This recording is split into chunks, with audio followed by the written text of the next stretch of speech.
Bonjour, des maths comme on dit en breton, ravi de vous retrouver. Cette semaine, je vous emmène le temps d'un week-end sillonner la côte d'Émeraude et tout cela à pied puisque je vais partir du Mont-Saint-Michel dans la Manche, juste derrière moi, et plus précisément du kilomètre 0 du GR 34, élu sentier de randonnée préféré des Français, ce qui était l'ancien sentier des douaniers créé fin 18e pour lutter contre la contrebande, eh bien offre aujourd'hui près de 2000 km de chemin balisé pour les amoureux de la nature. Je m'autoriserai aussi de temps en temps à quitter le GR34 pour aller visiter les îles ou encore les cités spectaculaires de la côte d'Émeraude. Bref, me voilà parti pour 3 jours en quête de belles émotions au cœur d'une nature éblouissante. Voilà, soyez les bienvenus pour un week-end ensoleillé au pays des fées, des corsaires ou encore des grands dauphins. Bienvenue dans mes échappées belles. Allez, en route!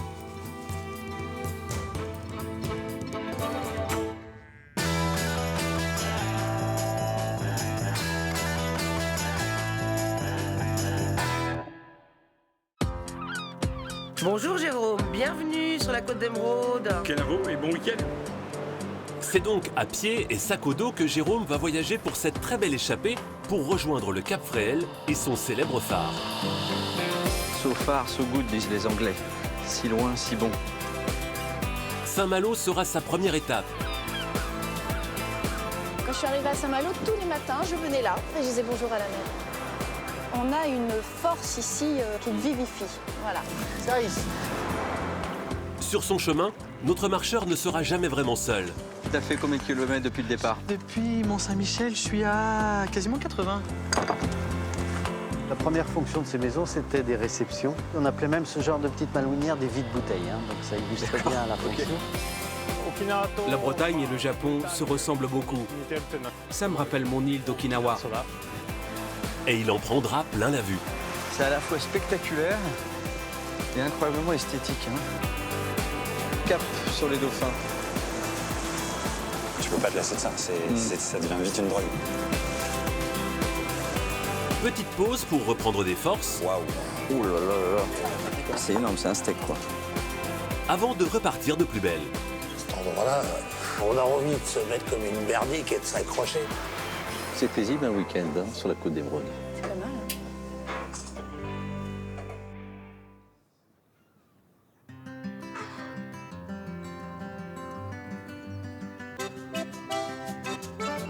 Dans la baie du Mont-Saint-Michel, Jérôme va rejoindre Julien Avril, qui entre deux marées va le guider dans une petite marche d'échauffement. Ah Julien. Salut Jérôme.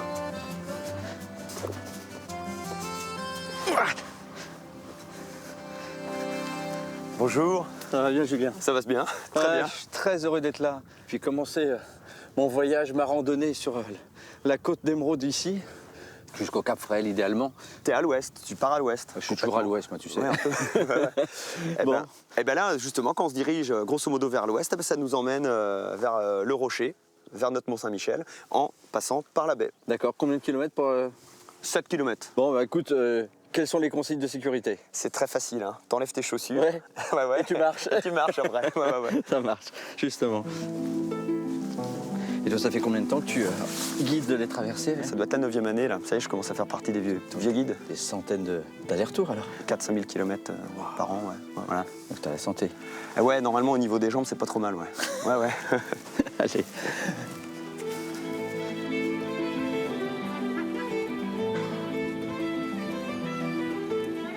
Faut pas trop réfléchir, faut mettre un pied devant l'autre, hein. À la normande, à la viking. Si ça s'enfonce, tu acceptes que le pied s'enfonce. D'accord. Mais t'es toujours à préparer l'appui suivant. Ok.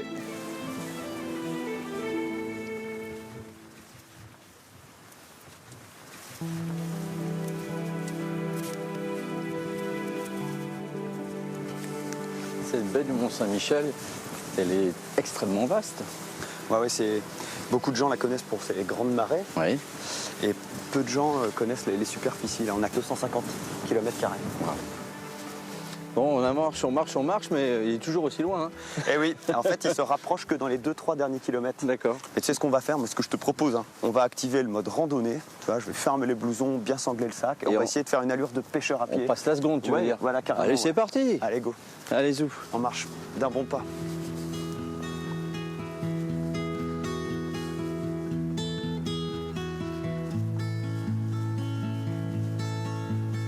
c'est toujours un lieu de pèlerinage. Oui, il y a toujours des Ouais. groupes qui font la traversée de la baie pour aller sur le sanctuaire, et puis d'autres qui viennent par la voie terrestre D'accord. pour se recueillir. Alors à l'origine, c'était un simple caillou au milieu de la mer. Comment a été érigé? Pourquoi? C'est quoi l'histoire du Mont Saint-Michel? L'archange Saint-Michel, il serait apparu à un moine dans la ville d'Avranches, et il lui aurait donné une mission, c'est construire un sanctuaire sur ce rocher. D'accord. Ça, c'est en 708 après Jésus-Christ. D'accord. Il y a toujours des moines actuellement qui vivent là? Oui, il y a les fraternités monastiques de Jérusalem qui sont installées ici, qui sont autorisées par l'État à redonner une dimension spirituelle en fait, au lieu. D'accord, parce que pendant toute une période, ça n'a pas été le cas. Non, ça n'a pas été le cas. Le Mont Saint-Michel, après la Révolution française, c'était une sorte d'Alcatraz avant l'heure, une prison qui était pratique puisqu'elle était isolée du continent, elle n'était pas encore reliée au continent par la digue route. Ok. Voilà.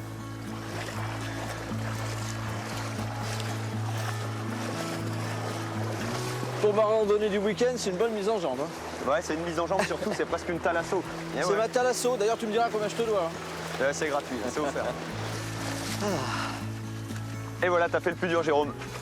C'est l'arrivée au Mont Saint-Michel et c'est la récompense. Ah, quelle merveille, regarde cette lumière, ce ciel. Ce petit nuage, on dirait un tableau. Hein.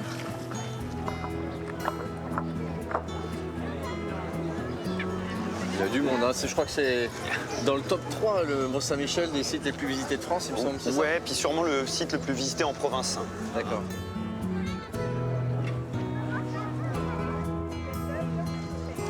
On est quand même mieux au sec, hein.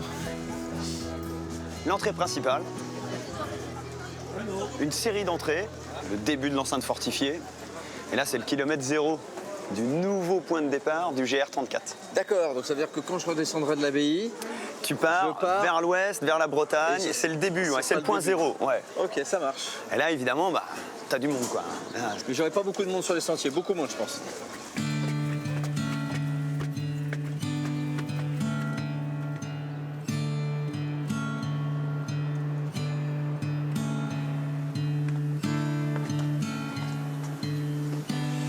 C'est magistral, hein. C'est Là, c'est très l'entrée. impressionnant.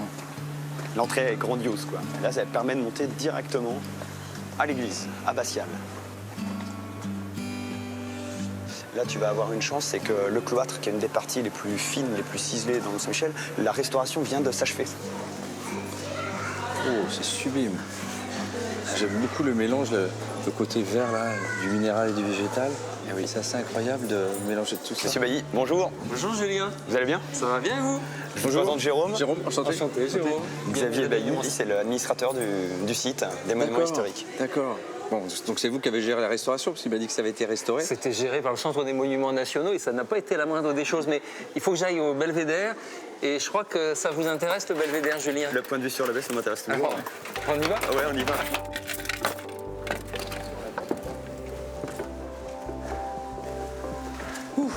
Oui. Waouh. Alors là, nous sommes dans l'escalier de dentelle et nous surplombons le vide puisque nous sommes sur le rampant de l'arc-boutant. D'accord. Quelle chance d'être ici. Oh, vous avez bien fait de passer. Hein.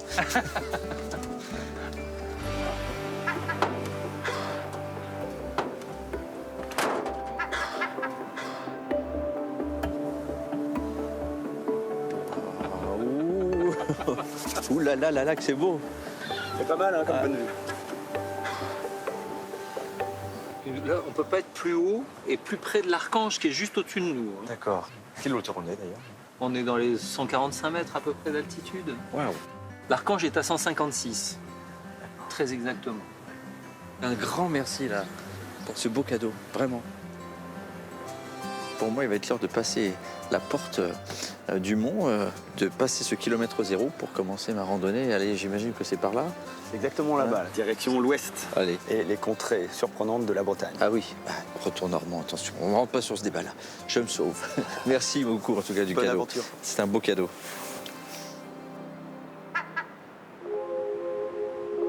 Julien retrouve sa baie. Toujours prêt à faire découvrir aux touristes les trésors et les dangers de ce désert d'eau et de sable, bousculé 2 fois par jour par les plus grandes marées de France. Là, vous venez, mais collé serré contre moi. On va faire un petit jeu. Vous êtes prêts? 1, 2 et 3. Sautez. Plus fort, on n'est pas content. Encore, mais vraiment, vous n'êtes pas content. Il faut vraiment taper. Et vous allez voir, le sol change complètement. Et voilà, là, vous dansez. Là.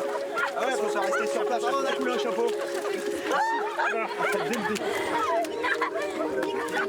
Je vais vous faire voir comment je m'enfonce et comment je sors. Et juste avant, vous noterez que visuellement, avant qu'on arrive sur la zone, on n'aurait pas pu deviner qu'il y avait un sable mouvant. Là, par exemple, si vous me tirez dessus, vous ne réussirez pas à me sortir. Non, regarde, je me penche comme ça. Et là, pour sortir, je me mets en appui sur une jambe. Je vais juste l'agiter un tout petit peu. Après, eh bien, je vais me mettre sur le genou. Ben, je vais reprendre 2 fois et toujours vers l'avant. Et puis, ben, je vais sortir tranquillement, mais sûrement. Elle bouge. Elle est vraiment fait. Ah mais je suis dégueulasse. Maman, mais je suis sûre qu'elle était dedans. Et au-delà. C'est mystique, tu pars d'un peu dans le néant, là c'est un peu lunaire quoi, hein. C'est désertique quoi. Tu sais pas où tu vas vers l'horizon. Moi j'aime bien quand c'est la brume. Il y a un sentiment d'infini, tu sais plus très bien ce qui fait partie de la terre, de la mer ou du ciel. C'est en continu et du coup c'est ça qui fait que c'est un moment suspendu dans le temps qui est un peu magique quoi.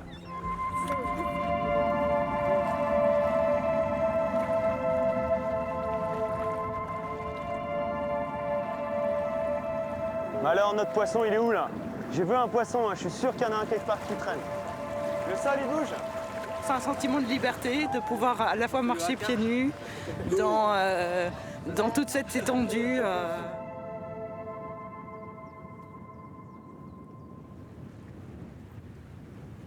Ça fait quoi, 10 minutes qu'on est en train d'observer et c'est quand même monté assez vite. Hein. Là on en a jusqu'au genou, ouais. C'est un peu angoissant au final, hein, cette sensation de se faire sortir là.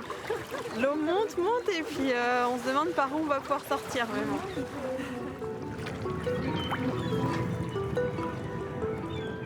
Les grandes marées fascinent partout les visiteurs, qu'ils soient marcheurs, comme dans la baie du Mont-Saint-Michel, ou bien pêcheurs à pied, comme à Saint-Malo. La côte d'Émeraude, à marée basse, offre chaque jour 1001 joyaux.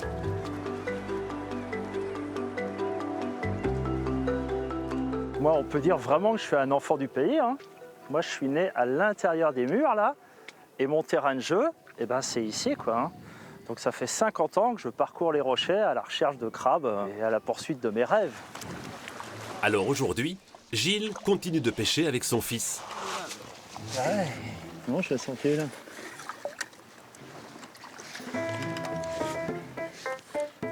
Quand c'est creusé ici, c'est le homard qui rentre sous le caillou et qui dégage tout le sable qu'il y a à l'intérieur pour creuser son trou et sa faille.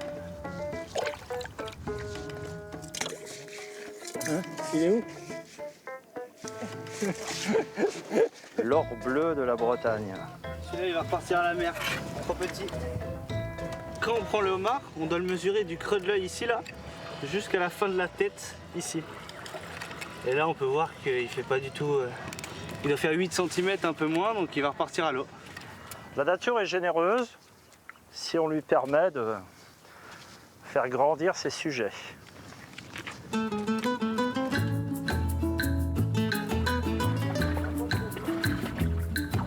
Au petit bonheur de la marée, les pêcheurs moins aguerris cherchent les coquillages. Coques, palourdes ou couteaux. Ici, les malouins sont fiers des crustacés que la marée leur donne. Là, on a remis une grosse pierre en place, là, avec une cabane en dessous, pour que la prochaine fois, la prochaine marée dans 15 jours, il y a un crabe qui s'installe dedans. Je le pêcherai le coup d'après.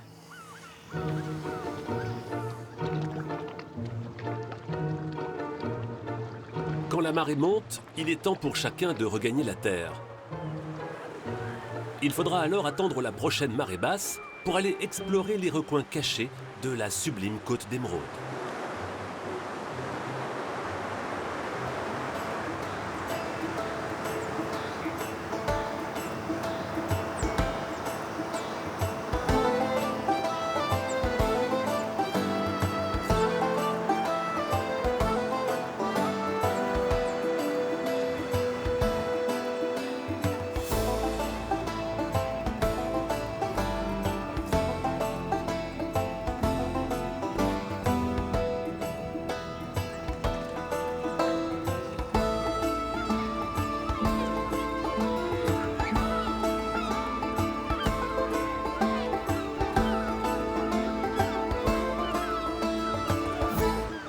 Je ne vais pas troubler l'artiste dans sa création. Bonjour. Ça va, Sophie? Ça va et toi? Super. T'es en pleine... J'essaye, c'est un petit peu difficile là, parce que la lumière est très changeante. Mais Saint-Malo, c'est toujours beau. C'est magique, hein. Bon, je viens de tenir compagnie un petit peu. Qu'est-ce que t'en penses? Je continue, j'en rajoute? C'est ta principale source d'inspiration, la mer, ces décors naturels comme ça? Oui, surtout travailler in situ, c'est bien parce que ça force à être dans l'énergie, dans le moment, dans l'instant. Et de faire très rapidement, d'essayer de coller au moment. Oui, ça, marée bien. oblige en plus. Marée oblige, oui, ça va vite, la marée. Ça fait combien de temps que tu es à Saint-Malo? Tu es malouine, toi? Malouine de cœur. Oui. Je suis arrivée avec le renard à Saint-Malo. Le renard, c'est le bateau de Surcouf? C'est le bateau de Surcouf que tu as là-bas. Ah oui, d'accord. La réplique de Surcouf. Le corsaire le plus célèbre Du bateau de Saint-Malo. Et donc tu es venue par la mer, ça veut dire quoi? Je suis arrivée la première fois où j'ai découvert vraiment Saint-Malo, c'était par la mer et par la baie. Et je suis tombée amoureuse de la baie de Saint-Malo parce que je trouve que... Bah surtout faut que tu c'est ailles cette voir. forteresse qui s'érige comme ça. Oui, c'est beau, hein. C'est une cité qui a énormément d'énergie. Alors je ne sais pas si ça vient de la pierre, de la présence de la mer, mais les éléments sont très présents. On a une force ici toujours présente, qui te vivifie. Voilà.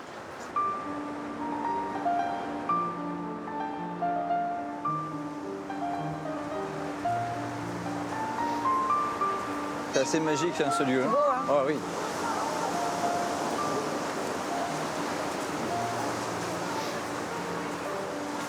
Et puis moi, chaque fois que je viens ici, je trouve ça beau, à chaque fois. Mais ça l'est. La magie opère. Ça l'est. C'est vrai. L'esthétisme est important. Ouais, mais regarde les Dans la brise-lames, vie. je trouve que ça raconte quelque chose. C'est vraiment très beau quoi. Et c'est pas du folklore, les brise-lames. Bah non, c'est une vraie utilité, oui. Ouais. Couper les élans des vagues. Des vagues, de la marée, des courants, de la force de la mer.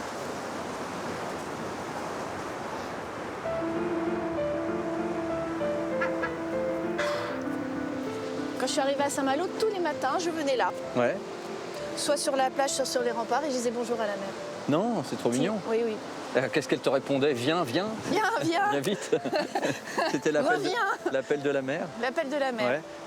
Je pense qu'ici, on apprend à naviguer ici. On peut aller naviguer quand même dans plein d'endroits au monde. Ouais. Mais le problème, c'est que c'est tellement sympa qu'on y reste. Oui, j'ai l'impression. Oui. J'ai l'impression que C'est un vrai problème. à moins que tu n'aies pas trouvé la sortie des remparts et que tu tournes depuis tant De la d'années, mais baie. bon, je ne sais pas. Ça doit être ça.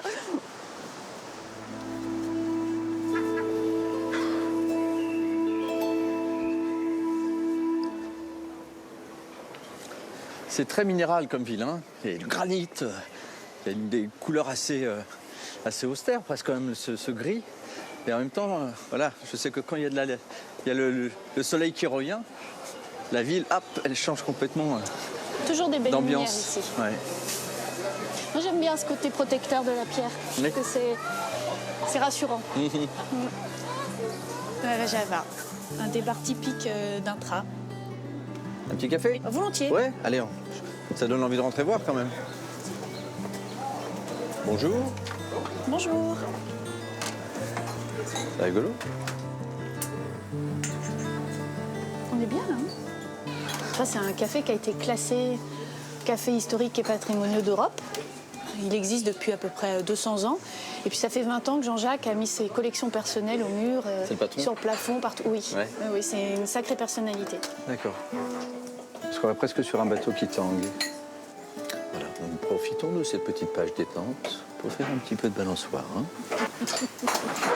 C'est paisible un week-end hein, sur la côte d'Émeraude. C'est pas mal, hein.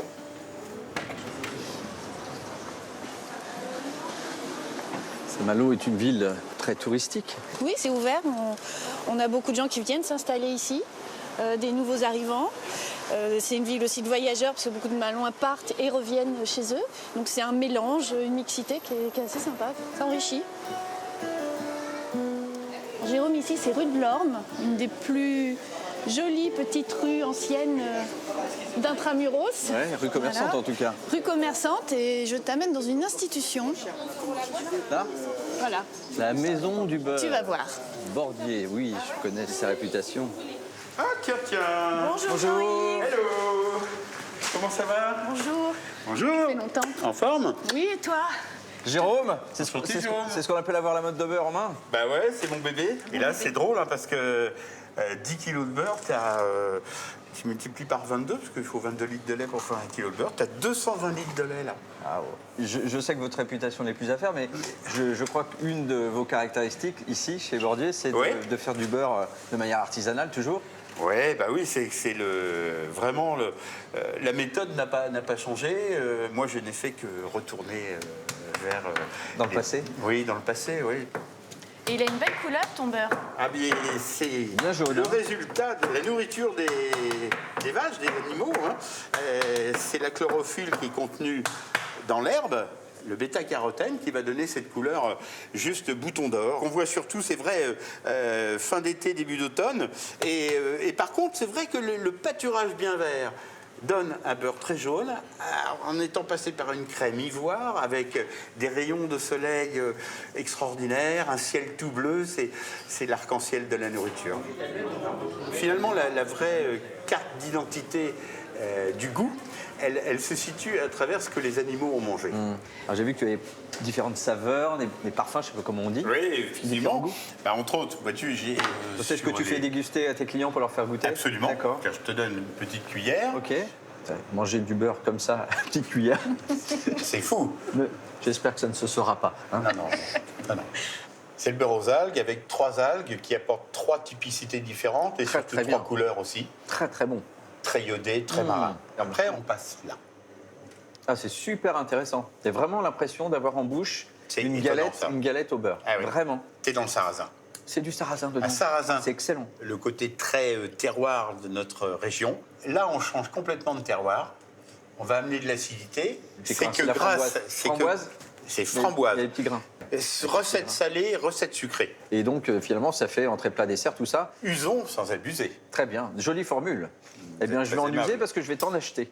Ah, voilà. Monsieur est aimable. Enfin, les affaires reprennent. J'ai l'intention de faire un petit pique-nique pendant ma marche, ma randonnée. Donc, voilà. Alors, qu'est-ce qu'on fait? On fait entrée plat dessert? Excellent. Ça fait un sandwich. Beurre et beurre. 2 tranches de beurre dans une tranche de beurre. C'est un joli sandwich. Voilà. Et je crois que vous gagnez bien votre beurre avec ça. Vous avez le beurre et l'argent du beurre. Merci encore, Jean-Yves. Merci, Sophie. Bonne journée. À bientôt. Au revoir.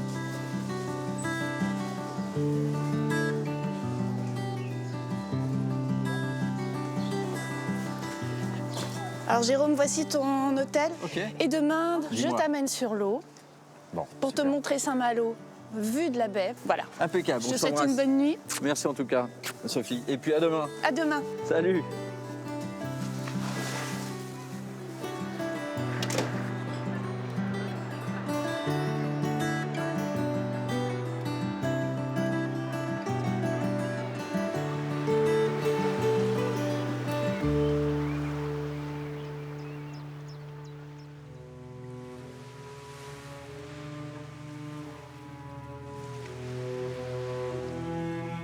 La Bretagne, une terre péninsulaire tournée vers la mer. Tel un vaisseau de pierre, Saint-Malo regarde l'horizon et s'ouvre sur le monde.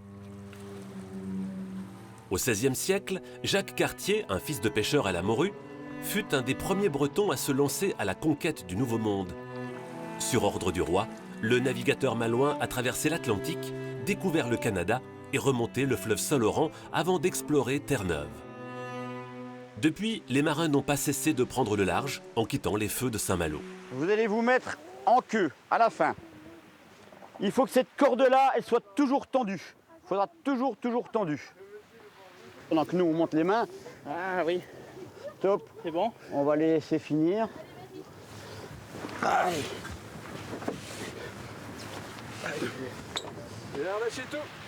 Jean-Claude est le capitaine du Renard, le dernier navire armé par Surcouf, l'armateur malouin au XIXe siècle. Vous avez tous entendu parler des corsaires? Oui. Qu'est-ce que c'est un corsaire? C'est celui qui a la lettre de marque qui lui permet de prendre les autres bateaux, mais de manière au nom de son roi, contrairement aux pirates. Parce qu'à l'époque, de toute façon, on était toujours en guerre contre quelqu'un. Donc les corsaires, ils pouvaient pratiquement toujours faire leur taf. Sur un bateau comme celui-là, ils étaient 40 à 50 corsaires à embarquer. Colbert, le ministre des Finances de Louis XIV, a mis en place ce système pour développer la marine française, faire la guerre et enrichir l'État. Attends, il ne faut pas confondre vitesse et précipitation malheureuse. Les cargaisons d'or, d'étoffes ou d'épices étaient déchargées à Saint-Malo. Partir explorer pour plus tard commercer, l'appel du large et l'appel du gain étaient à l'époque bien indissociables. Le marin pouvait se faire pas mal de finances en fonction des prises. Le paysan était quand même pas mal taxé dans les terres. Et puis il y avait un système où on était enrôlé contre son gré, qu'on appelle le changaillage, où en fait c'était des marins qu'on faisait boire dans les bistrots, dans les tavernes le soir, et puis qui se retrouvaient le soir ou le lendemain matin à bord d'un bateau comme ça, au large des côtes de France. Et une fois qu'on est à bord, on n'a plus le choix, de toute façon c'est un petit peu marche ou crève, quoi.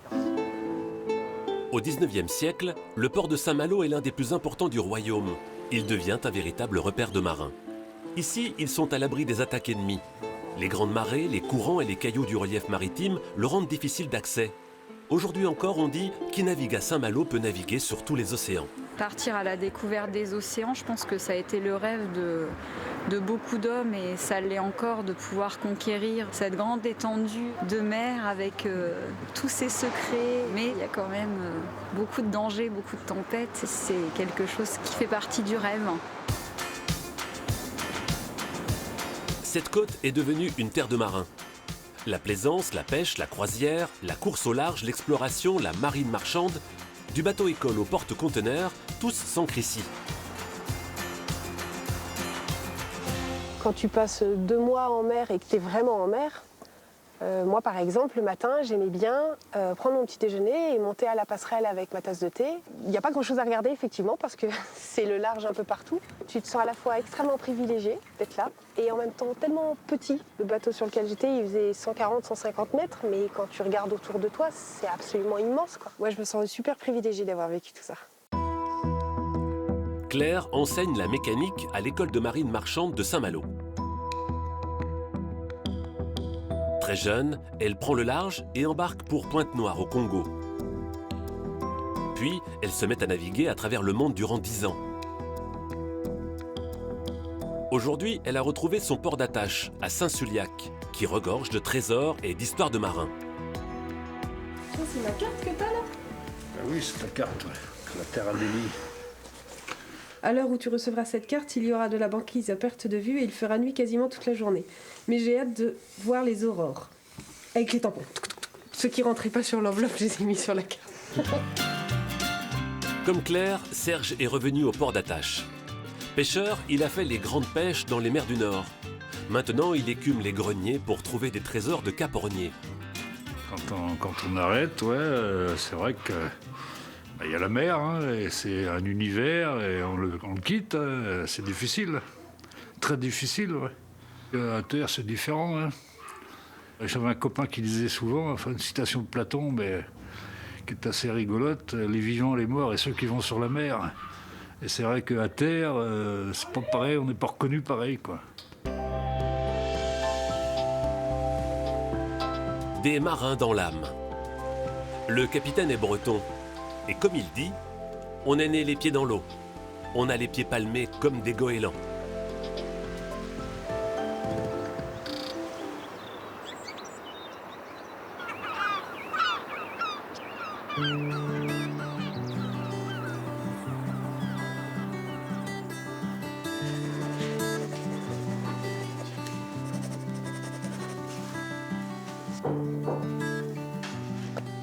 Bonjour, comment ça va? Ça va super, et toi? Toujours. Bienvenue à l'atelier. En plein boulot, ouais. C'est super mignon ici. Merci. Tiens, j'ai amené Oh, c'est gentil. le pot grignoter pour le café. On va avoir besoin d'énergie là pour aujourd'hui. Ouais. Fais ton tour. Ouais, je regarde. Fais ton tour. Et tu travaillais là sur quoi alors, concrètement? Une nouvelle bande dessinée. Ah oui, c'est vrai que tu fais de la Voilà. BD, oui. Du croquis. Alors, j'aimerais que ça ait l'air d'être fait comme ça, très facilement. Clac, clac, clac. Un petit peu comme la danse, tu vois, ou la musique. Et en fait, c'est quand même pas mal de travail. Toujours avec très peu de couleurs. Ah oui, mais ça, je trouve ça très réussi. Et mine de rien, même si c'est une fiction, c'est très personnel. D'accord. Côte d'émeraude. Voilà. On retrouve la couleur. Très chouette. Merci. Bravo.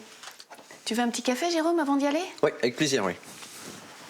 Alors aujourd'hui, on va sur Charlotte, une petite vaclotte qui appartient à un ami qui s'appelle Yann et qui est le même type que mon bateau, un petit bateau de pêche traditionnel. Tu vas voir, on va se régaler.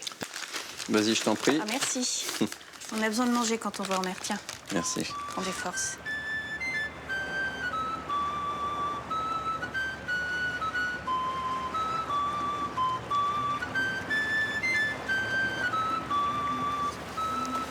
Jérôme, t'aimes bien mon quartier de Saint-Servant? Ouais, c'est mignon. Il y a un petit côté village, on se croirait pas dans Saint-Malo, justement. C'est vrai. Ouais. Mais c'était un village indépendant avant. Ce petit port, c'est très chouette. Tu vois, t'as la tour Solidor, une des premières constructions de défense de la baie de Saint-Malo, mais surtout de l'entrée de la Rance, qui est juste à côté.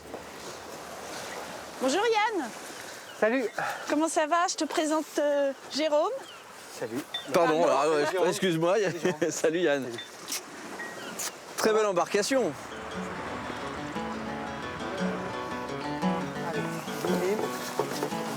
C'est largué à l'avant. Largué. Complètement largué. Super, allez, ça hisse. Ça hisse. Allez, ça hisse. Ça hisse.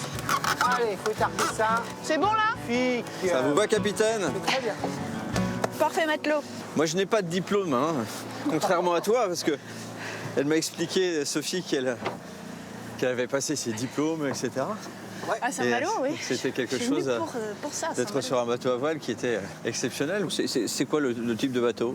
Ce type de bateau-là, c'est une vaclotte. C'est le nom générique dont on nomme les voiliers de Normandie, les voiliers de travail de pêche de Normandie. Celui-là spécifiquement, il servait à pêcher des huîtres et des moules avec des dragues. Wow. Comme on pêche les coquilles Saint-Jacques. Oui, je vois très bien. Ouais. Ces bateaux, ils ont déjà 70 ans, 100 ans, ils ne seront jamais obsolètes. Et grâce à Yann, la voile traditionnelle est démocratisée. On peut venir sur ce genre de bateau sans avoir jamais fait de voile, par exemple. La preuve, enfin, je sais pas, voileux. Mais oui, c'est accessible, c'est un patrimoine vivant, c'est ce qu'on veut, un patrimoine vivant. Au-delà de la carte postale, on est dans la carte postale, on en fait partie, mais on navigue quoi. Ah, elle est impressionnante, hein, la vieille ville. Hein. Ah, et puis une ambiance assez particulière avec ces nuages, cette lumière un peu perçante comme ça, qui est très esthétique.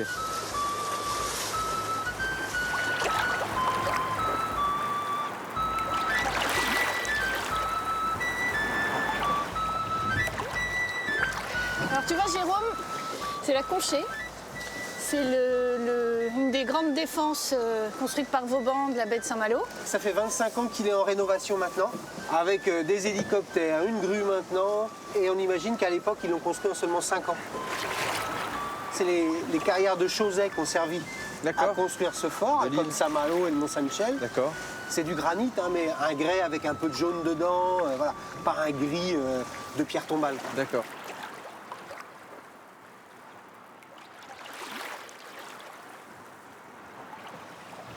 On arrive à Cézembre. C'est une île qui a été livrée à elle-même pendant 70 ans. Des tonnes de bombes ont été déversées sur cette île pour idéologer les Allemands qui avaient fortifié l'île. Aujourd'hui, tout a changé. Parce que depuis une année, c'est le Conservatoire de littoral qui a fait l'acquisition de cette île et qui a pu dépolluer avec l'armée, qui permet aux visiteurs de découvrir l'arrière de l'île et du coup de découvrir tous les oiseaux, les nids, tout ça, à toute proximité. C'est très intéressant.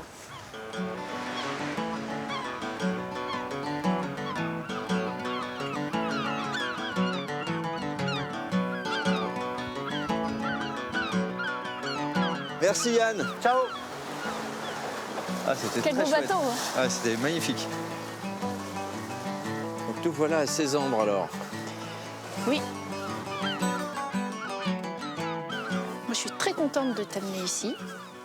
Parce que ce sentier n'a même pas encore été inauguré, il est tout neuf, tout nouveau. Donc c'est une île qui a été très bombardée. Très bombardée, il paraît même que les premiers essais ou les seconds essais au napalm, c'est pour dire, ont été faits sur l'île. Une cible de choix, tout simplement parce qu'il y avait effectivement 300 Allemands postés là dans des bunkers. Ah. Et en fait, ici, c'était une place de choix pour eux parce qu'ils pouvaient empêcher toute avancée par la mer des Alliés, tout débarquement, quelque part. Mais je ne connaissais pas l'histoire de cette petite île qui paraît bien calme et paisible et finalement qui a vécu des heures très sombres. Et pourtant, c'est maintenant un havre de paix. Ouais.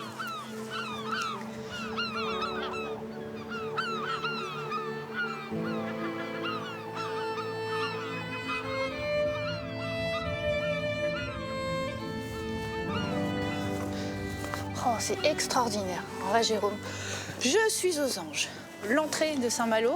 Et en fait, en bateau, on y passe toujours. Je le vois depuis 12 ans et là, d'un coup, c'est la première fois que je le vois de cet angle de haut. Tu ne te rends pas compte? Non, c'est pour ça que j'ai pas la même émotion. Je n'excelle du décor et du plaisir. Je suis contente. C'est chouette, mais je suis content. Je suis content que tu apprécies de redécouvrir ce lieu autrement.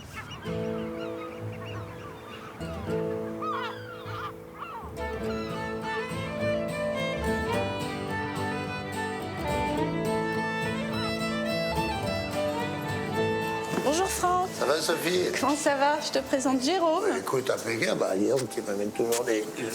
Enchanté Franck. Bienvenue Jérôme, chez les Corsaires. C'est ton repère, c'est ça, si j'ai bien compris? Oh, c'est le repère des Corsaires de Saint-Malo. D'accord, tu as une voix qui a beaucoup crié au large.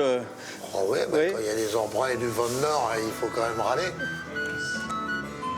Comment tu es arrivé ici, alors, Franck, toi? En planche à voile. Ah oui? Dans les années 70, c'est la planche à voile qui m'a amené ici. Vraiment? Et puis, oui. Ah d'accord, ok. Et là, je me suis dit, cet endroit-là, on a envie de se mettre comme une berdique et de s'accrocher. Je me suis dit, c'est là que je vais le poser. Et puis, quitte à être ici, on va se battre pour que ça redevienne un peu, je veux dire, une île qui vit. C'était le no man's land ici. Là. Ouais. Il y a eu 20 000 bombes à tomber ici. 20 000 bombes, on ne peut pas ouvrir en disant c'est la foire du slip. Allez tous faire des barbecues au-dessus des obus. Bien sûr. Non, c'était pas possible. Donc il y a eu une implication énorme. La marine, et puis le littoral qui a été tenace et qui voulait cet endroit, avec tous les problèmes que ça supposait. Aujourd'hui, c'est une réussite, c'est 25 ans, 30 ans de combat. Comme quoi, c'est possible de protéger notre pays et de faire renaître une partie du patrimoine de la ville de Saint-Malo. Maintenant, aujourd'hui, c'est pour tout le monde. Et voici. Merci. Magnifique, merci beaucoup. Bon c'est beau. Super. On est bien reçus. Hein. Ah oui. C'est une halte très agréable. Merci. Et j'aime ton regard aussi sur cet endroit, justement, de la façon dont tu l'apprécies, dont tu le vis. C'est très chouette. Reviens quand tu veux.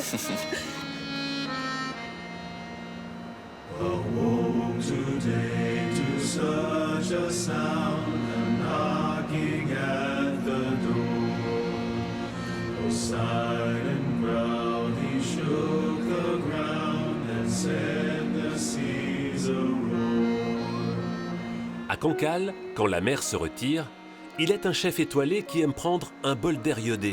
Alors, je ramassais des herbes sauvages du bord de la mer. Ça, on appelle cristaux-marine. Ce sont un peu comme citron et sont très très bons. Et je fais mariner dans le vinaigre et j'utilise pour la cuisine. Voilà, je continue. Hop. Le chef Kudaka est né à Okinawa, un archipel subtropical japonais tout en palmiers et récifs coralliens, la Riviera des Japonais en vacances. Depuis plus de 10 ans, il est installé en Bretagne. La Bretagne et le Japon se ressemblent beaucoup. Quand il fait beau, cette mer turquoise, ce ciel immense, ça me rappelle mon île d'Okinawa. La mer est très belle, mais quand on se baigne, on se gèle. Contrairement à chez moi. Il y a quelques années, j'ai travaillé en Méditerranée, mais je ne pourrais pas y vivre. La Côte d'Azur n'est pas assez sauvage pour moi. Les plages sont trop touristiques. Ici, je me sens en adéquation avec la nature. C'est pour ça que j'ai choisi cette terre pour travailler.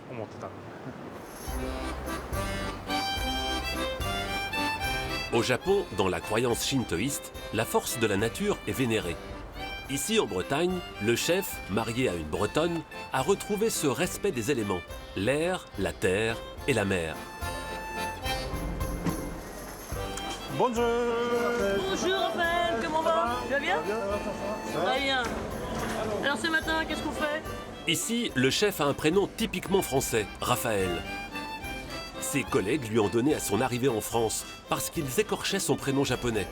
Depuis, il l'a gardé. Ça vaut la côte de bœuf?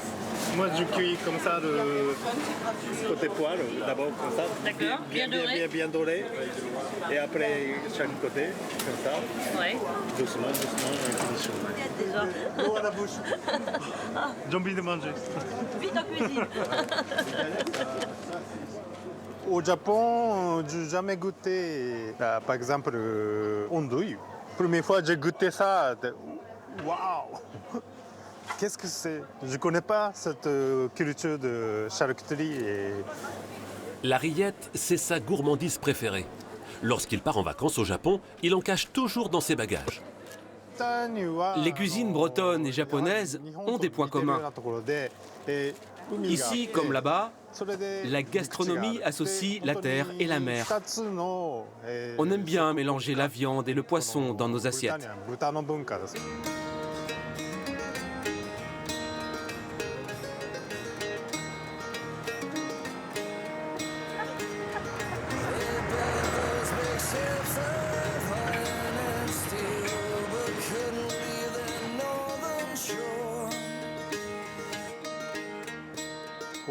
J'adore regarder la marée qui monte et qui descend. Je peux ressentir la force de la terre. Ce spectacle m'inspire profondément. Tofu, sésame, vinaigre de mangue, Raphaël aime associer les arômes nippons et bretons, car il se décrit comme un chef français. À l'école de cuisine d'Osaka, il a vu défiler Alain Ducasse et Paul Bocuse. Formé à l'école hôtelière lyonnaise, il a travaillé en France pour Olivier Rollinger et Marc Vera. Et pendant 12 ans, à Tokyo, avant de s'installer à Cancale, il a été le chef d'une table française renommée. Avec celle-ci, il avait déjà gagné une étoile au Michelin. Aujourd'hui, j'utilise des algues bretonnes. Au Japon, on en mange dès le plus jeune âge. Ici, il y en a partout, mais les Bretons ne s'en servent pas. J'espère les familiariser avec les algues et qui sait, un jour, peut-être, en Bretagne et même en France, tout le monde en mangera à la maison.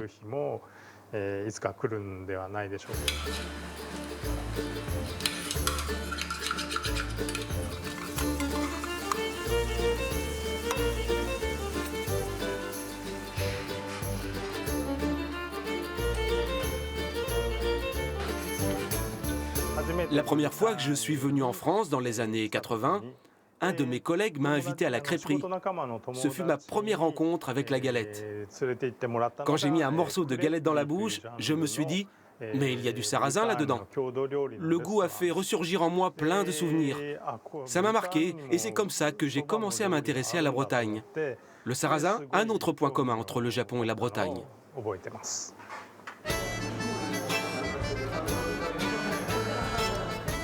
Une marée a passé, le dessert est arrivé. Croustillant de pommes et yuzu accompagné de crème d'amande et glace au sarrasin torréfié sur un coulis de pommeau de Bretagne. Itadakimasu. Debritervat, bon appétit.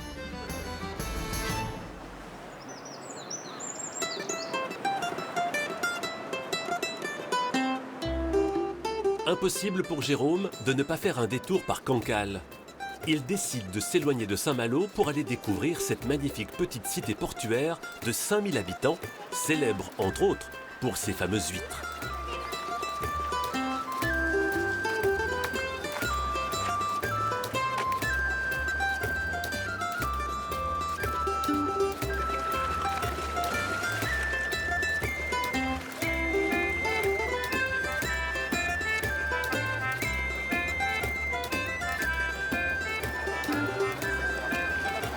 Bonjour.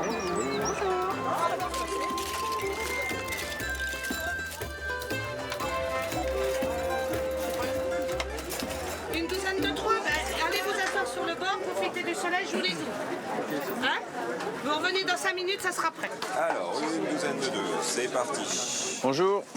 Bonjour, ça va? Alors moi je vais me prendre des plâtres puisque c'est vraiment la spécialité C'est vraiment la ici. spécificité de Cancale. Ouais. Ce fameux petit goût de noisette, d'amande très spécifique à la plate. Donc cette taille-là, on peut les trouver dans nos parcs à huîtres. Ça, non. Et ça c'est la même qui a au moins une vingtaine d'années. Une vingtaine d'années? Vous allez voir, c'est assez sympa. Ah oui. Ah bah là, c'est barbare un peu quand même. Hein. Waouh. Oh là là là. Elles sont belles, hein? Ouais. Merci. Heureusement que je randonne parce que il va falloir l'éliminer. Ah mais c'est un bon moyen de dopage, ça.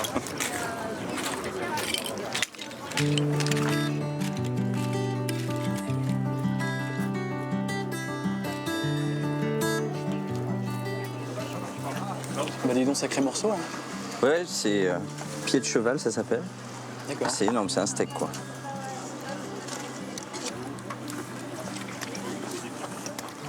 Il y a de la matière. Tu randonnes aussi? Ouais. D'accord. Je suis parti il y a 3 jours. Ok. Et l'objectif, c'est de faire tout le sentier côtier, ce qu'on appelle le GR34, jusqu'à Saint-Nazaire. 4 mois de trek. Alors j'avais fait déjà quelques parties, notamment du GR34, déjà en itinérance comme ça, mais pas plus de 2-3 semaines. Donc là, là 4 mois, c'est encore notre projet, quoi. Alors moi, je suis un petit joueur. Hein. Moi, je suis parti du Mont Saint-Michel, mais je suis pas aussi aguerri que toi. Si tu veux. Non, mais écoute, tu fais très bien de faire une pause ici. Ah oui, les huîtres de Cancale, c'est connu au-delà des frontières de la Bretagne et du pays même. Exactement. Et là, tu reprends la direction de quoi? De Saint-Malo? Saint-Malo, puis le Cap-Fréhel. Mais je vais peut-être essayer de te suivre alors. Et je pense que tu vas marcher bien plus vite que moi.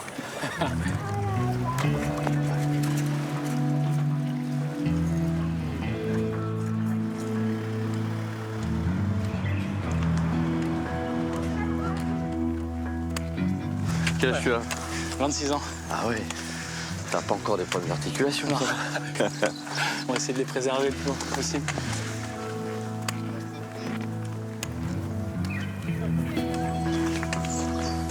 Alors les gens n'imaginent pas des fois qu'il y a autant de dénivelé sur le GR34, mais il y a des jours sur 20 ou 25 km, c'est quasiment que des montées-descentes comme ça. Ouais. Ça n'arrête pas. C'est pas du tout un sentier plat. Et la pointe du Groin, c'est combien d'ici? En sortant de Cancale, entre 6 et 7 km. Ok.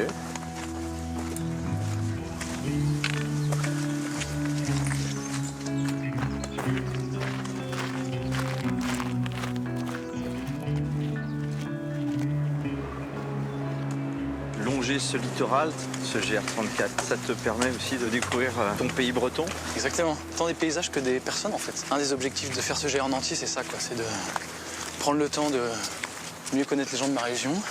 Je veux vraiment la parcourir en entier, vraiment la faire dans sa globalité. Il y a l'objectif sportif aussi. La pointe du Groin, là, c'est une des pointes bretonnes les plus prisées finalement, parce qu'on estime par an entre 500 000 et 1 million de visiteurs. C'est la ligne de départ de la route du Rhum.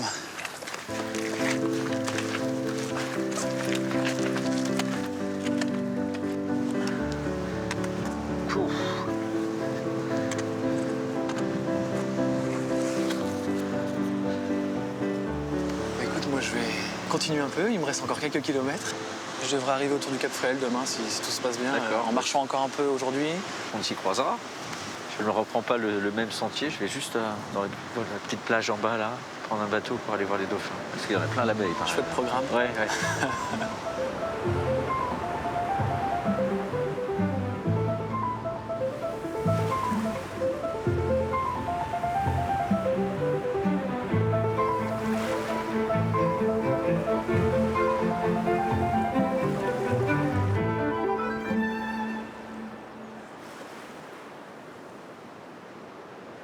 Gaël peut-être?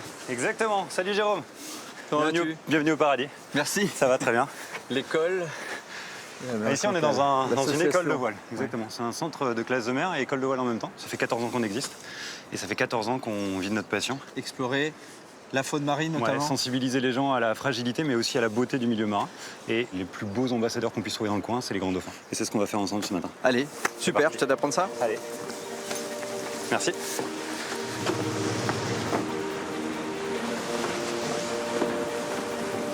Cap sur les dauphins.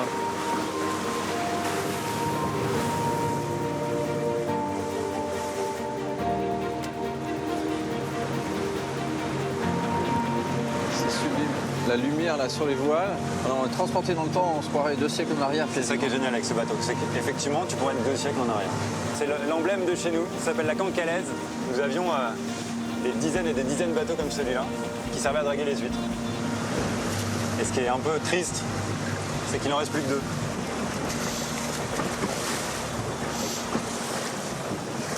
Là, c'est un petit point là, à la jumelle. Alors nous, ce qu'on fait, tu vois, on s'arrête comme ça, toutes les 15 minutes. Après, on fait comme dans Astérix et Obélix, tu vois, tu prends de la hauteur le plus possible, et puis tu fais un gros 360 degrés. D'accord. Et puis s'il n'y a rien, bah, tu continues. Et l'idée, c'est de prospecter de cette façon-là.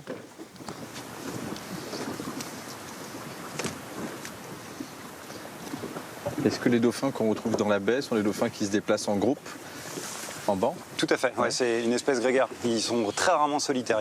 Ils ont beaucoup d'interactions et d'actions entre eux. Et on a du coup des groupes assez importants.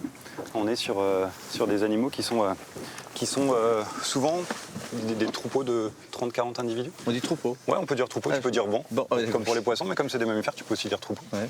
On est sur l'eau pour récolter des données sur ces animaux-là. Et l'idée de nos sorties, c'est de sensibiliser les gens, mais aussi de récolter des données afin de mieux connaître la population locale. D'accord. T'as juste là... Dauphins, là, regarde. Ouais, ce sont des grands dauphins. Donc là, je vais prendre les ailerons des dauphins en photo. Waouh! Tu as entendu leur souffle? Ouais. Donc ils expulsent l'air dès qu'ils remontent à la surface, remplissent à nouveau leurs poumons et c'est reparti pour une apnée. Regarde, il est en train de s'approcher de nous. Tu as vu les marques sur le corps? Il a pas mal de traces. Regarde, il est en train d'arriver. Tu vois, regarde, par transparence. Regarde, il est juste là. C'est incroyable.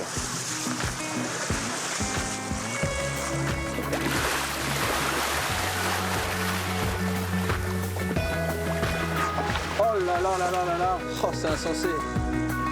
C'est juste dingue. Et c'est formidable de le faire partager, non? Ah, c'est Noël avant l'heure. Hein. Ils reviennent. C'est cadeau, c'est cadeau. Tu vois? Je pense que tu as plus d'une vingtaine d'individus rien que là. Et là, quand ça se passe comme ça, c'est des moments magiques.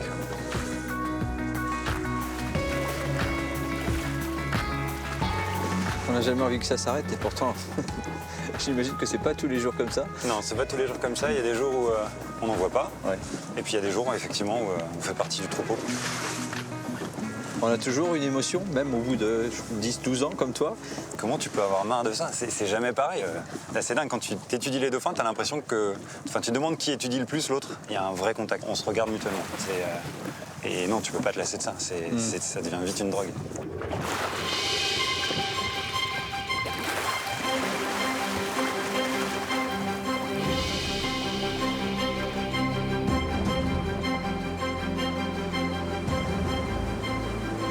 Depuis Saint-Malo, avec 1h30 de ferry, la Manche offre ses îles.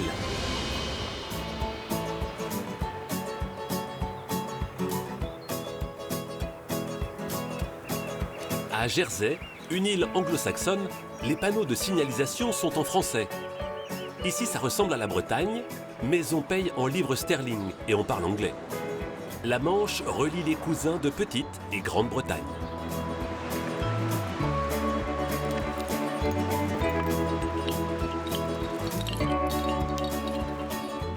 French Brittany, c'est là.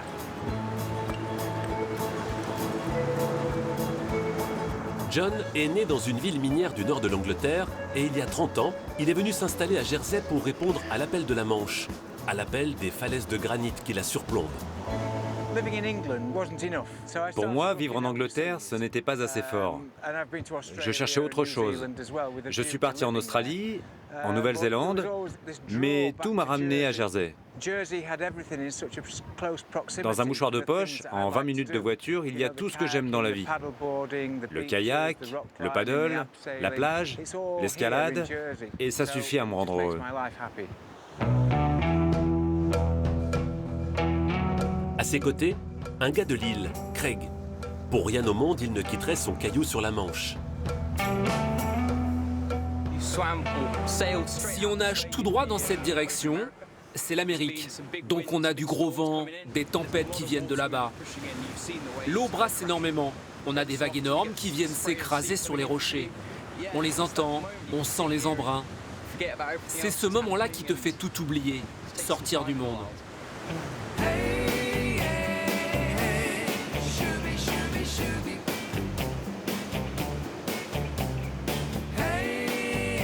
Couleur Caraïbe, la Manche n'a pas vraiment une température tropicale. Mais ce n'est pas pour déplaire aux téméraires. Elle est à combien? 11 degrés. 11 degrés? Et ça ne vous gêne pas de sauter dedans? Non.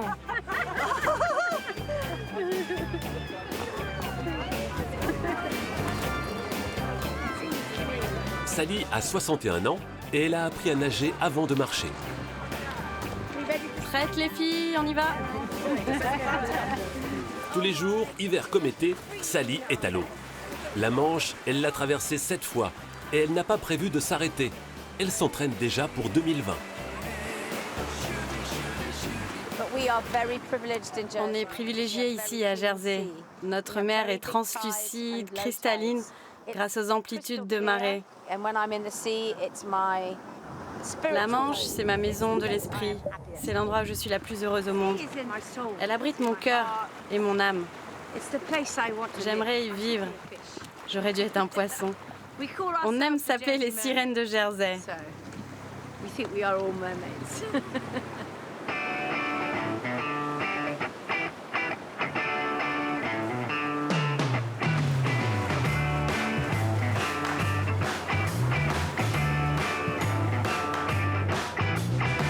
La Manche.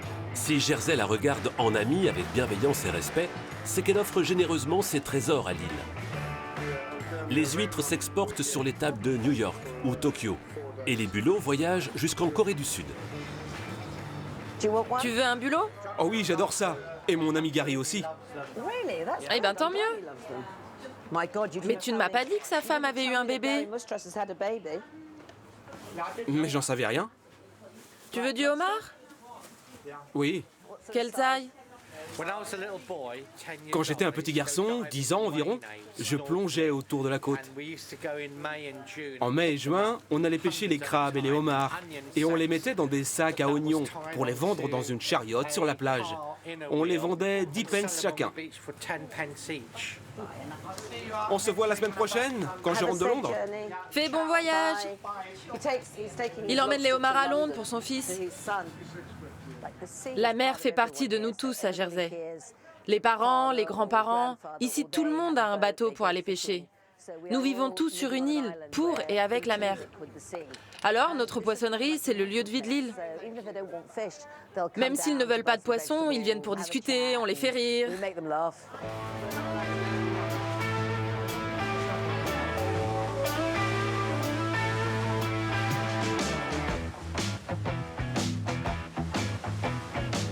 Vicky, la poissonnière de Jersey, a vécu à Paris et à Londres, mais sa Manche l'a rappelé. Ici, les pêcheurs de Jersey vendent leurs produits sur l'île ou en France, à Granville et Saint-Malo. C'est pour moi, ça? Que pour toi.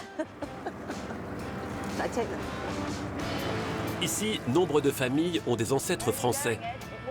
Il y a plusieurs décennies, la famille de Vicky a quitté les côtes françaises pour ouvrir un commerce sur l'île. Jersey ne fait pas partie de l'Angleterre.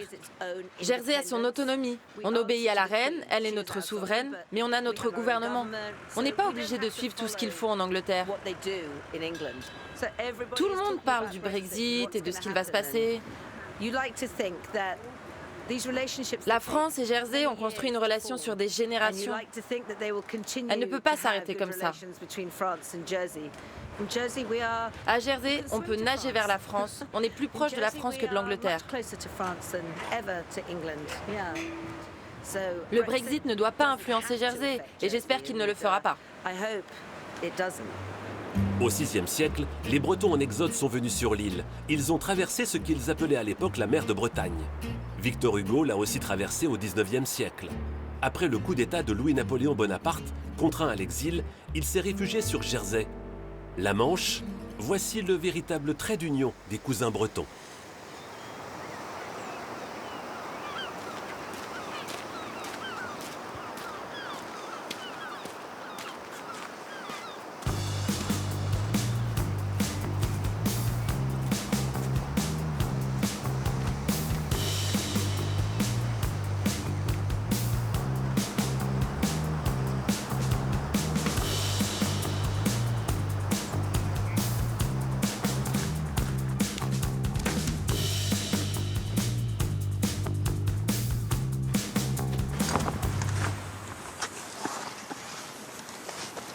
Bonjour, on m'a recommandé de visiter la malouinière du Puy Sauvage. C'est ici. C'est une bonne idée.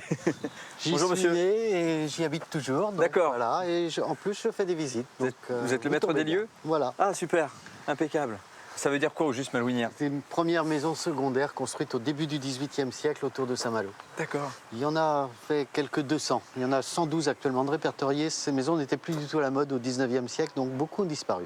C'est des maisons d'armateurs. Et la première fonction de ces maisons, c'était des réceptions. On appelait même ce genre de petites malouinières des vides-bouteilles, hein, donc ça illustrait bien la fonction.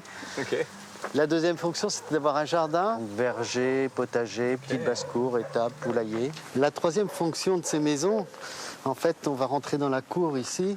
Ce sont les petits trous que vous voyez ici intégrés dans ces communs. Ce sont des pigeonniers. C'était la poste de l'époque pour l'armateur. Ah, on envoyait des embarquait messages même des et on en pigeons recevait. sur les bateaux. Et lorsque l'armement faisait du cabotage, il allait chercher du vin à Bordeaux ou à l'Île-Dieu ou même jusqu'à Marseille. Le capitaine arrivait dans un port, il lâchait 2 pigeons et l'armateur savait le lendemain que le bateau était arrivé à bon port. Fascinant. Je vous propose de rentrer à l'intérieur. Ah oui, plaisir. Découvrir le grand salon. Oula, on a tout le mobilier de l'époque. C'est la pièce à vivre ici? C'est une des pièces de réception en fait. Ouais. Hein, voilà. Cette malouinière vous appartient de génération en génération? C'est très particulier en fait. Parce Pourquoi? que mon père est revenu ici en 1942, il a acheté cette maison-là. Mon père s'est mis à la généalogie. Il s'est rendu compte qu'une de ses arrière-grand-mères y était née ici. Donc c'était dans la famille sous Louis XVI, sous la Révolution. Il s'est rendu compte qu'avant la construction de la malouinière, pendant 200 ans, c'était aussi des arrière-grands-parents qui habitaient là. Donc c'est particulier.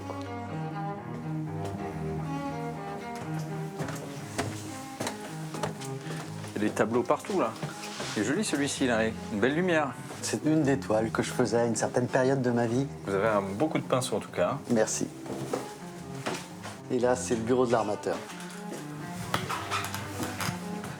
Puis là on va au bout du monde.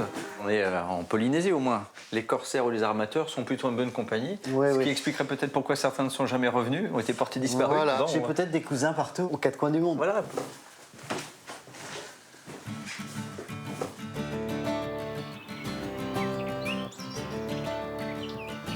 Là, ce sont des potagers. C'est un jardin partagé, en fait. Ah, les gens excellent. viennent cultiver leurs propres légumes et font que la fonction initiale a été retrouvée, en fait. Là, vous avez 2 petits pavillons de jardin à chaque angle. Celui-là, c'était une chambre d'après-midi. Ah oui, je vois, une chambre où il peut se passer autre chose que la Voilà. sieste. D'accord, je comprends. Très bien. Et sous l'Empire, c'est devenu un oratoire, donc C'est changement assagi. de mœurs, changement de... Oh, la serre est sublime là. Là, c'est une collection de cactus assez extraordinaire, unique en Bretagne d'ailleurs. Ah, c'est génial. C'est à l'origine des plantes ramenées par les ancêtres. Hein, lorsque on voyageaient. faisait des expéditions, on ramenait beaucoup de plantes exotiques. Oui, c'est pas très endémique hein, le cactus. Là, c'est pas en Bretagne, je Vraiment, pense. Hein. il y a plus de 700 espèces différentes en fait. Merci beaucoup Je vous pour cette raccompagne. visite, c'est très gentil. C'est un bel endroit. Je suis tombé dedans quand j'étais petit, hein, donc je continue en fait. Mon père, il mettait beaucoup de cœur dans ses collections. Et donc voilà, je continue à entretenir ce lieu.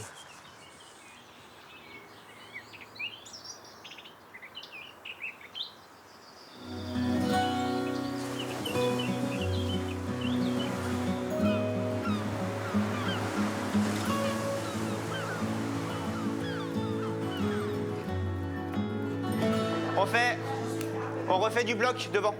Encore une fois, jardin court.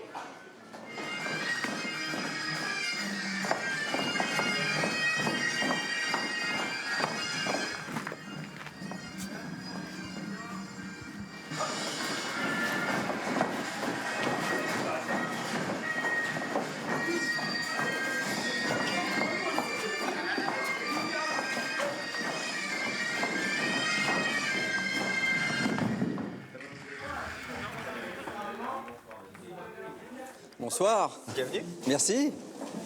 Alors comment s'appelle le groupe? Le groupe, c'est Qui en grogne. Qui en grogne? Ça veut dire, grosso modo, vous pouvez toujours, Ouais. vous pouvez toujours râler, Même ça si, sera comme ça. même si vous grognez, Voilà. je le ferai quand même. Donc nous, on a repris Qui en grogne. On dit que les Bretons sont un peu têtus, c'est un peu le principe finalement. Ouais, hein, hein elle est malouin aussi, particulièrement. Ouais.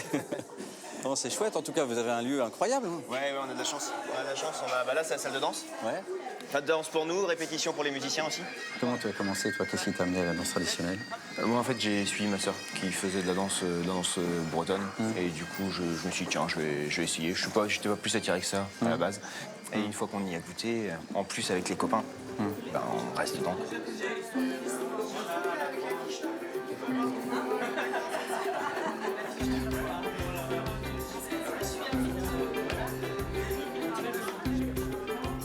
Bonsoir. Ça bosse à tous les étages ici. Vous arrivez dans le vestiaire de Kick en Grogne. C'est ici que vous allez trouver toutes les réserves de costumes du groupe, du groupe scénique. Tous les ans, on monte des nouvelles suites chorégraphiques, on monte des nouveaux projets de costumes, des nouveaux projets de coiffe. C'est bon? Waouh! On voit ce que ça peut donner. Hein. Ouais, voilà. Lorsque c'est terminé, ça va être magnifique. Hein. Là, on est tout de suite projeté dans le temps. Hein. Ouais, c'est ça. Très beau costume. Ouais. Bah, je vais vous regarder œuvrer alors. Eh ben, tu vas même venir avec nous, dis donc. Oh, je suis pas sûr. Si, les filles, 5, 6, 7, 8 et 1, 2, 3 petits pas, 5, 6, 7, lève et 1, 2, voilà. Allez. C'est parti, gavotte.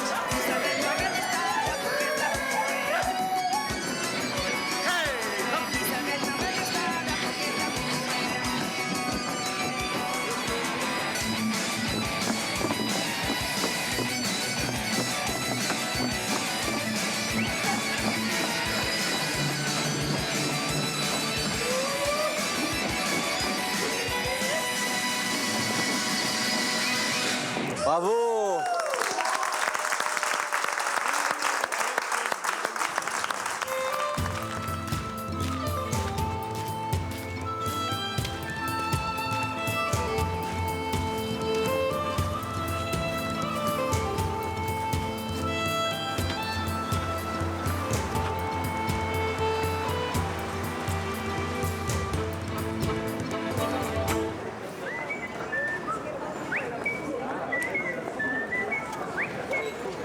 Attention, il remonte à la corde. Hein.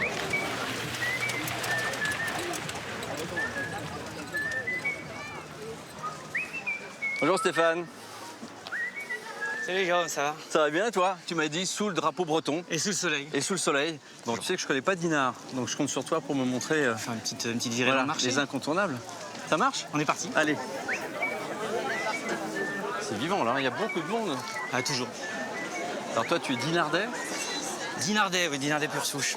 Dinardais, je suis 10e d'une famille et mes 9 frères et sœurs sont nés à Périgueux, en Dordogne. Voilà. Et mes parents ont déménagé juste avant ma naissance. Et tu es le seul breton? Seul breton. C'est drôle. Ouais, c'est drôle. Je n'en reviens pas du temps que j'ai eu depuis le début de mon séjour ici. Le microclimat dinardais qui est... Ah oui, bah, le fameux.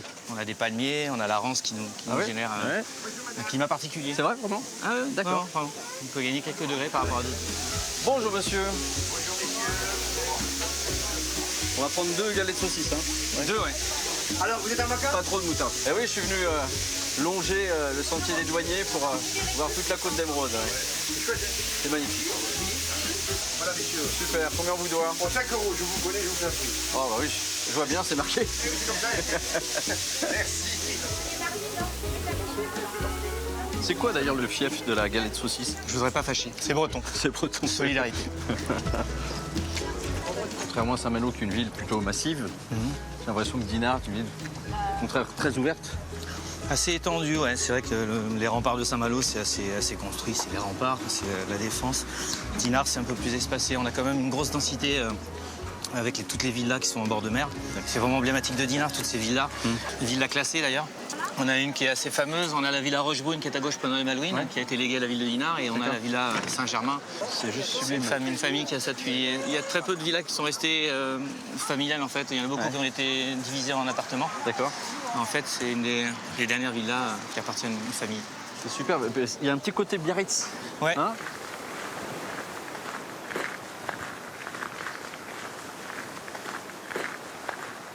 Oh, c'est fou. Toi qui fais de la planche à voile, t'es un peu au paradis, non? Pour la planche, c'est fabuleux. C'est fabuleux parce qu'on a une zone d'évolution qui est fabuleuse. À perte de vue, il y a un plan d'eau très très changeant tout le temps en fonction des marées. Et alors, en dessous, c'est quoi? C'est le GR, ça? Ouais, c'est le GR. C'est le chemin des douaniers qui part de la Rance et qui longe le littoral jusqu'à Saint-Lunaire et au-delà. Allez, moi je suis là pour l'emprunter au maximum, donc je t'emmène. on va être vraiment en bord de mer, là. C'est à la fois spectaculaire et incroyablement esthétique. Hein. On a du mal à croire qu'on est sur le GR34. Hein. Ouais, GR34 qui est impraticable dans les grandes marées. Toute cette zone-là, à partir d'ici jusqu'au club quasiment, c'est recouvert par la mer et il faut se faire balayer. Il y a des gens qui se retrouvent bloqués en haut des rochers là. Donc voilà, il faut y aller à marée basse. Toi, la navette, elle va jusqu'au Cap Frère. Ah oui, j'aurais pu la prendre, mais j'ai décidé d'y aller par le GR34. Et d'ailleurs, normalement, si je me débrouille bien, je devrais pouvoir y être avant la fin de journée, tu vois. Oui, il faut avoir une bonne cadence. Une bonne marche, une bonne cadence. On arrive au club, alors? Voilà, on arrive au club, au Wishbone. Le Wishbone Club d'Inard, fondé en 78. D'accord. 40 ans cette année. Waouh. Exclusivement planche à voile, club de propriétaires de planches. Et puis on a fait évoluer à partir des années 80, 90. On a évolué vers du catamaran, du stand-up paddle, tous les sports nautiques. D'accord. Je vais te présenter mes fils. Alors les garçons, je te présente Léo. Jérôme. Enchanté. Et Paul, le dernier. Ça va, Paul? Ça va. Vous êtes en train d'installer les planches, vous allez aller naviguer un petit peu. On prépare nos foils. Alors qu'est-ce que c'est que ça? Bah, tu vois, ce sont les planches qui se soulèvent. Voilà, exactement. C'est les foils, t'as un mât, 2 ailes. C'est un peu le même principe que les avions, en fait. Système de portance. C'est-à-dire que tu sautes des vagues, tu décolles, tu fais des figures. Voilà, exactement. En fait, on s'élance du bord. On emmagasine un maximum de vitesse pour impulser sur la vague et monter le plus haut possible. Et... Là, on va pas sauter, par contre. Là, on va voler. C'est tout aussi impressionnant. Super. Et toi, alors, comment tu as commencé, toi, la planche? Moi, j'ai commencé la planche en 79. J'ai fait pas mal d'années de compétition au niveau national. Et après, à partir de 92, j'ai repris le club. J'ai levé le pied au niveau compétition. Ouais. Et sachant que mes 2 garçons se sont mis à la compétition il y a aussi. Tout le monde est doué alors dans la famille. Ils ont fait les championnats du monde.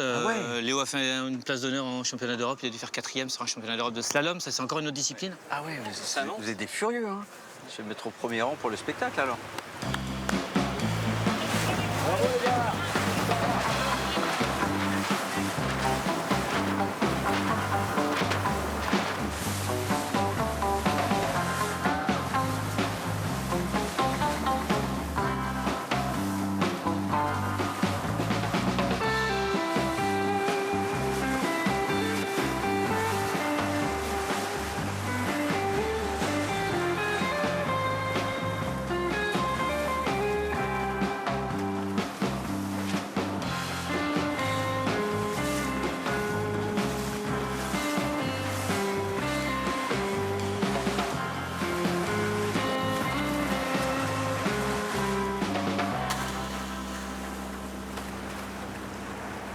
Le dernier arrivé paye l'apéro.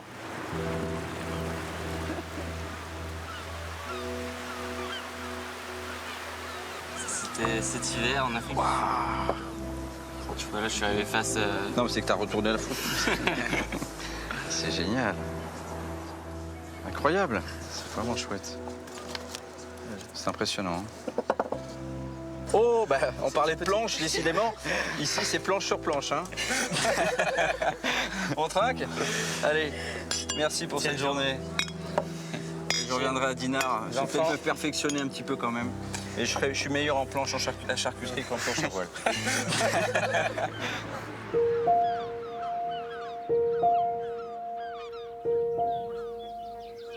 À quelques dizaines de kilomètres au sud de la côte d'Émeraude, il existe un petit paradis pour les marcheurs et pour les visiteurs.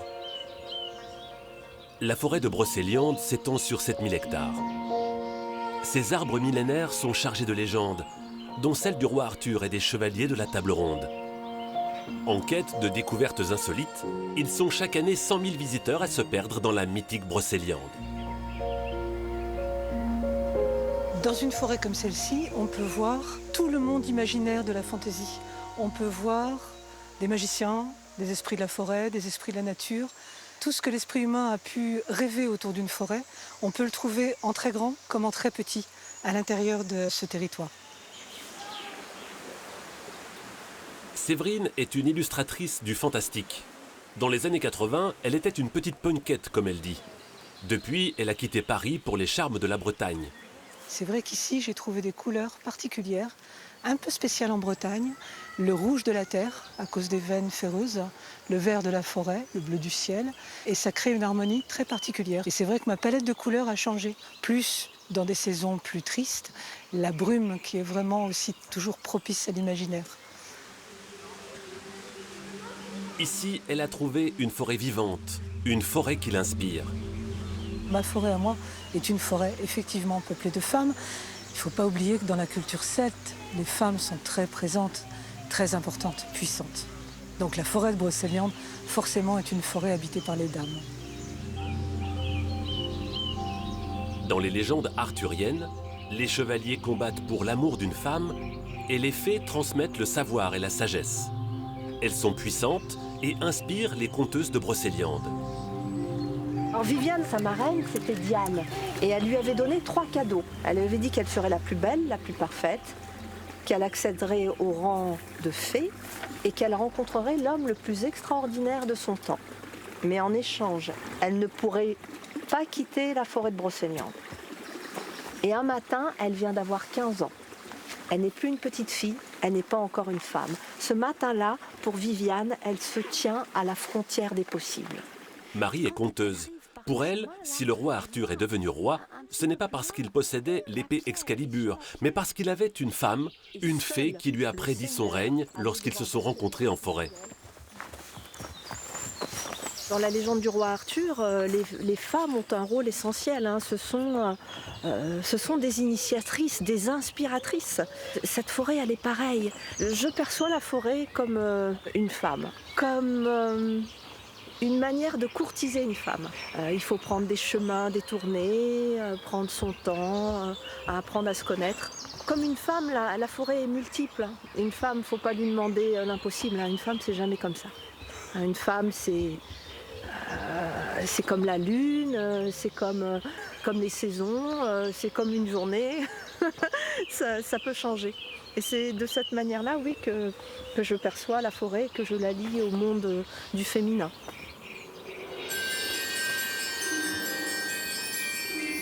La forêt est le lieu de l'initiation. Lorsque ces visiteurs y pénètrent, ils ne savent pas ce qui les attend. Quelle rencontre vont-ils faire? Une épreuve ou une fée au sort redouté? Qui sait?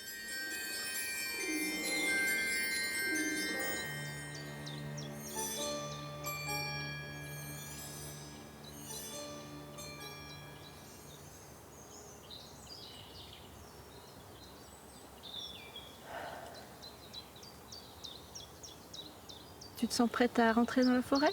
Oui. Alors on y va. Pour moi, de mon expérience, la forêt de Brocéliande et toutes les forêts, on ne vient pas en terrain conquis. On demande à rentrer. C'est comme si on rentrait chez quelqu'un. C'est pour ça que pour moi, il y a un sens de sacré. Voilà, il y a des gardiens de la porte. Demander aux gardiens est-ce que je peux rentrer? Merci. C'est ma façon de voir les choses et de le partager. Après, on n'adhère pas. Chacun est libre. Depuis 15 ans, Caroline vient tous les jours en forêt de Brocéliande. Et avec Christelle, une pianiste, elles chantent en duo. Pour nourrir leur création, elles en appellent à la forêt et sa mélodie. Le son pour s'ouvrir au merveilleux.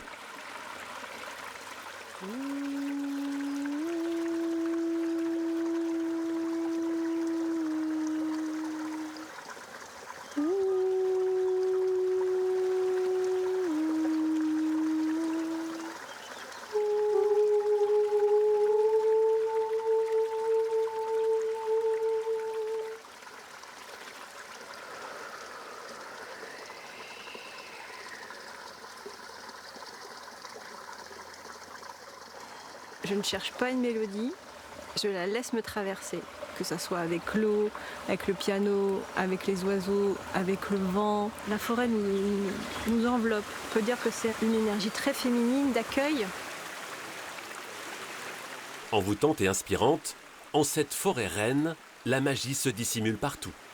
Dans l'illusion d'un lac ou dans les cimes des arbres. Brocéliande offre ses merveilles.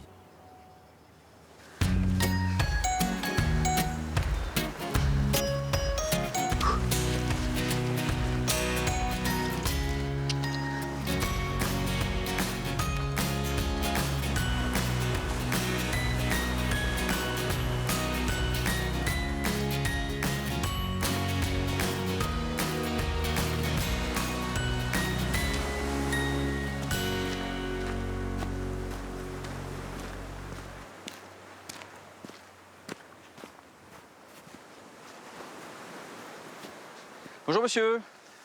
Tiens. Salut Jérôme.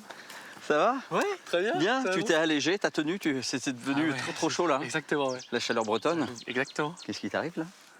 Ah, là, pas grand-chose, une petite douleur au genou, mais ça va tenir. J'espère, parce qu'il reste encore beaucoup de route là. Pas mal, ouais. T'as fait combien de kilomètres depuis le départ? Là, depuis Mont-Saint-Michel, je suis à quasiment 80. Bon, alors pourquoi tu m'as donné rendez-vous ici? Alors, je savais que tu voulais aller au Cap Fréhel, mais en fait, juste avant, il y a un lieu que j'apprécie tout particulièrement. D'accord, tu veux qui, me je montrer? pense, va te plaire aussi. Ok, je vous suis, monsieur le chef de la randonnée, le En avant. guide.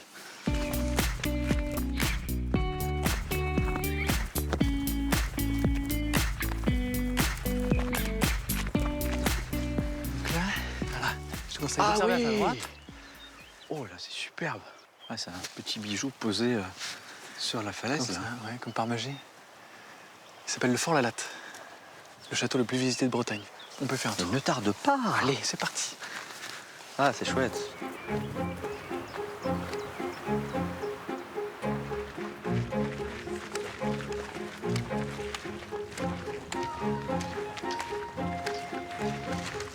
Ah, ça m'a toujours fasciné l'époque moyenâgeuse, moi. Ah oui, alors là, tu vas rentrer dans ce château assez mythique de la Bretagne.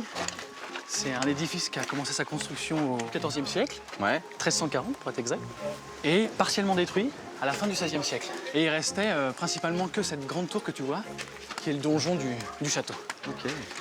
Et donc, il servait à se protéger de qui à l'époque? Alors, en partie des Anglais, Ouais. hein, et puis aussi, ce qu'on oublie souvent de dire, c'est qu'il servait aussi à défendre les corsaires. Quand il partait justement à l'assaut des Anglais, Exactement. Hein, des fois, il s'approchait assez proche des côtes. on tirait au canon d'ici alors. On tirait au canon. Pardon.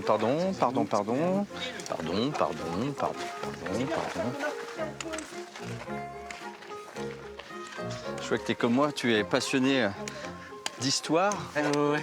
C'est aussi pour ça en fait que je fais ce GR34 aussi pour me replonger dans les âges. Oui, parce que le patrimoine, il y en a tout le long du littoral, des choses à visiter, à voir. Tout le long du littoral, Donc, on traverse toutes les époques. Ouais. Ce serait pas mal qu'on aille là-haut. Qu'est-ce que t'en penses? Écoute, ouais, tu te sens? on peut. Allez, écoute, allez. C'est parti.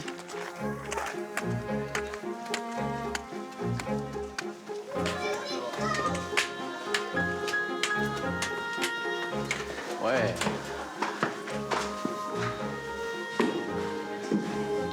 Là, on se projette, hein. On se projette. On se projette dans l'époque avec le mobilier notamment. Exactement. Ça, c'est mobilier du XVIIe. Ouais. XVIe siècle, ouais. Ouais. Un des lieux de vie du Seigneur.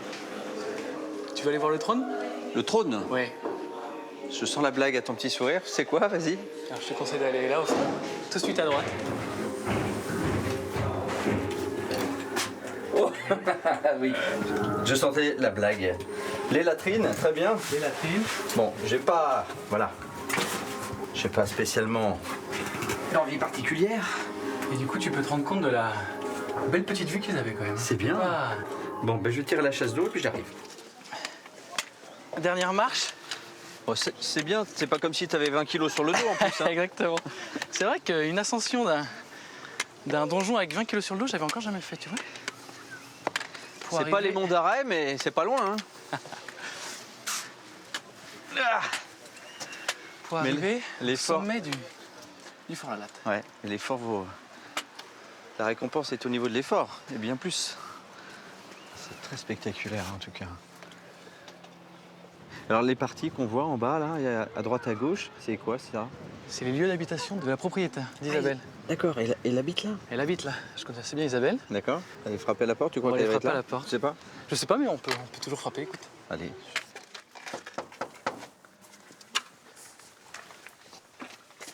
Ah, il y a quelqu'un. Ah, mais c'est Gaëtan. Bonjour Isabelle. Ah, c'est Gaëtan. Tu vas bien? Comment ça va? Super. Et ce périple là sur le GR34. Ah ben oui, bah écoute, ouais. Ça se passe bien, ça se passe bien. Formidable. Je vais en plein dessus. Ah, c'est formidable. Et bien figure-toi en plus, j'ai rencontré Jérôme sur le Ah, GR34. bah, dis donc, Moi, je tiens. suis pas aussi randonneur que lui, hein. Je suis en balade. Bonjour madame. Bonjour. Enchanté. Bien rentré. C'est gentil. Merci beaucoup. Je sais que la curiosité est un vilain défaut, mais je l'assume celui-ci. C'est un grand curieux. C'est incroyable. Je suis très surpris, je ne m'attendais pas à ce que ce soit presque d'époque. Enfin, d'époque, j'imagine 17-18e au moins. Oui, oui, 18e, 17-18e. Je suis peut-être indiscret, mais c'est cette tour, ce château, il est de famille depuis combien de générations? C'était acheté en 1931 par mon beau-père. Ça fait 38 ans qu'on est aux rênes du château, 38 ans de travaux. Ouais, j'imagine. D'entretien, essentiellement. Nous sommes des passeurs. Les propriétaires de monuments historiques sont des passeurs. Donc vous vivez là toute l'année?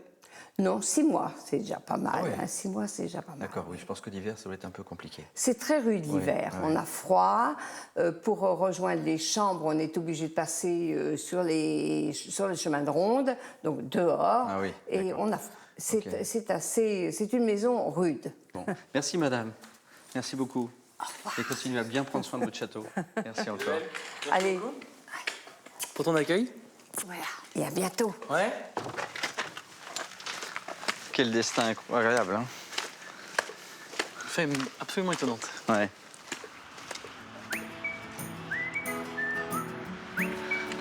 Qu'est-ce que c'est beau avec la lumière?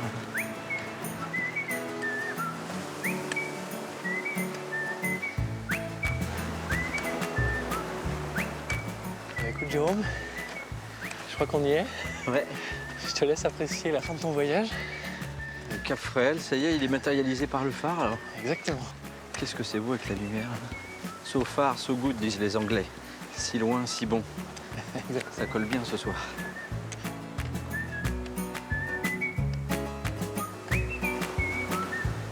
Il y a un plus petit phare à sa gauche, c'est ça? Plus ancien? Voilà, il y a un phare plus ancien. Sur la gauche et sur la droite, là, c'est plus récent. Mon endroit privilégié ici, la vue la plus belle pour moi, c'est au coucher de soleil, là, descendre un peu sur les rochers un peu en contrebas. Ouais. Ouf. Ça y est. C'est bon. Ah, il y a une ambiance absolument incroyable. Je me lasse pas de ces paysages. Je poserais bien mon sac et j'imagine que toi aussi, non? Eh bien, écoute, Hein? ouais. Volontiers. Volontiers. Tu vas en voir des paysages comme ça tout au long de ton séjour, là, tu vas te régaler. À propos de se régaler, j'ai quelques victuailles, si tu veux, que j'ai glanées au cours de mon week-end. Tiens, je te laisse prendre possession de tout ça. Merci, jeune homme. À toi. Non, je n'aime pas vraiment le beurre, comme tu peux le voir.